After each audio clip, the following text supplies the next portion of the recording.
Sir sir এদিকে আসেন, এই ডানিদের সামনের বাড়ি মনে হয় খুব সম্ভব। আসেন স্যার। স্যার ওই বুড়ে মেয়ে অজু করছে, ওই বুড়ে মেয়ের কাছে দেখা যায়। বুড়া মিয়া, আলহামদুলিল্লাহ। বুড়া মিয়া, এই ইটার বাড়ি কোনটা? বলবার সকালবেলায় পুলিশটা। বাবাজি আসসালামু আলাইকুম। ওয়ালাইকুম আসসালাম। তোমরা তো সালাম দিলেই না। এই এটার বাড়ি কোনটা? এটা কিটা? ওই যে ওই ঠ্যাংকাটা বাসের। ঠ্যাংকাটা বাসের? হ্যাঁ হ্যাঁ। ও বাবু আমার ছেলে গো। ও তোমার ভোলা? হ্যাঁ আমার ছেলে বাবু, আমার ছেলে বাবু সেনা না বাংলাদেশের। হ্যাঁ ভোলা এক কাম জন্ম দিয়েছ। আল্লাহ বাবু দিয়েছে, ও আল্লাহ দান করে বাবু। হ্যাঁ হাজির পেটে ফাঁসি। হ্যাঁ জানো না আমার ছেলের বাবু মানুষ সম্মান করে। ওই যে মানুষের মাতৃ টাতৃ পারে তো, মানুষের এই যে কষা দেয় সেই হয়তো বাবু সম্মান করে। কি করতে করে বুঝি তো, আমার বাবু কেউ সালাম টালাম দেয় না গো। এই আছে কষ্ট বাবু। তা কি ব্যাপার, কি হয়েছে? এ বেটা, তোমার পোলা ওই অস্ত্র গাছা পড়ছে কই? বেটা বাড়িতে নাই? আমার অস্ত্র কাছে বুঝেছে। তুই একটু বাড়ি মেয়ে দেয় বাপ, একটু বাড়ি মেয়ে দেয়, তোর সাথে দুটো কথা কয় বাবা। মনে আইসি আমি, আই এসো বাবা, এসো বসো। বাড়ি মারতে যাবো? হ্যাঁ এসো বাবা, আচ্ছা চলো এসো। এই কাছে ডাবডুব নাই? মুই আবার এই ডাবডুব পছন্দ করি বেশি। আছে বাবা, আমার নেই মনে। ওঠে সেটা তো ট্যাক্সি। এত শক্ত খাই, এর আগে তত শক্ত ছিল না। বাবাজি তাহলে আমার নিজের গাছটা খাও বাবাজি, খাও। তার গাছটা যদি খেতে পারো খাইয়ে পারো। খুব ভালো লাগছে এত তো, খুব মিষ্টি না? হ্যাঁ খুব ভালো লাগছে। মনে হচ্ছে লাগানো সবাই লবণ দিয়ে লাগাইলাম এই জন্য আর কি ভালো।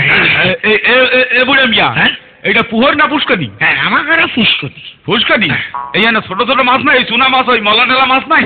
হ্যাঁ এইটা বোধ হয় আমার বৌমা খুব পছন্দ করে না। ঠিক আছে বাবা, তুমি থানায় থাকো না? হ্যাঁ থানার মধ্যে থাকি।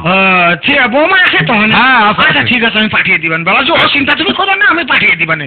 বড় মাছও আছে, পাঠিয়ে দিবানে। আচ্ছা আচ্ছা ঠিক আছে। বাবাজি হ্যাঁ তোমার চাষি আমার এই মুড়ি ভাইজাসটা কয়টা দেবো?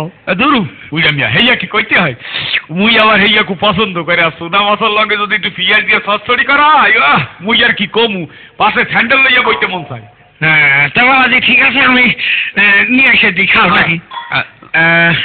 নাও বাবাজি। বুঝলাম মুই যে আইলাম ওই টেহাটো দিতে পারবে না?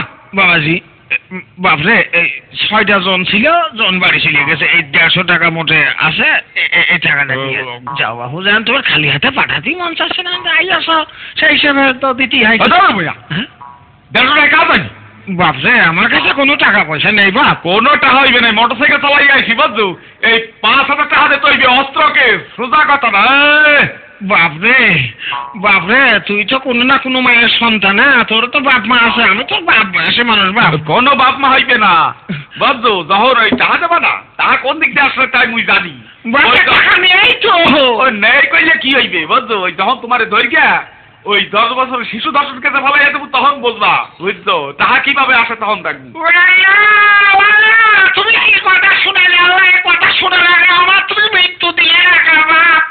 বাপরে ও বাপ, আমি তো বাপ বয়সে মানুষ বাপ, আমার বয়স 85-80 বছরের উপরে বাপ। তোর আল্লাহ রসুলের কি বাপ, তুই এই খেতে খাওয়া দিয়েছে বাপ। কোনো কিরা দিলে হইবে না, মোর নাম মালিকুল মউত দারোগা বুঝছো। মুই যা করি এবারে ই করি হেলাইছি কাল কইয়ে দিলাম। বাবা রে তোর কি বাপ মা ছিল না? তুই আমার এই সব বয়সে কাজ করবি, আমার এই গ্রামে প্রচুর পরিমাণ সম্মান রয়েছে। তোর ভাই ধরি বাপ, না ভাই কোনো কথা হইবে না, মুই তো কইলাম মোর নাম মালিকুল মউত দারোগা। হ্যাঁ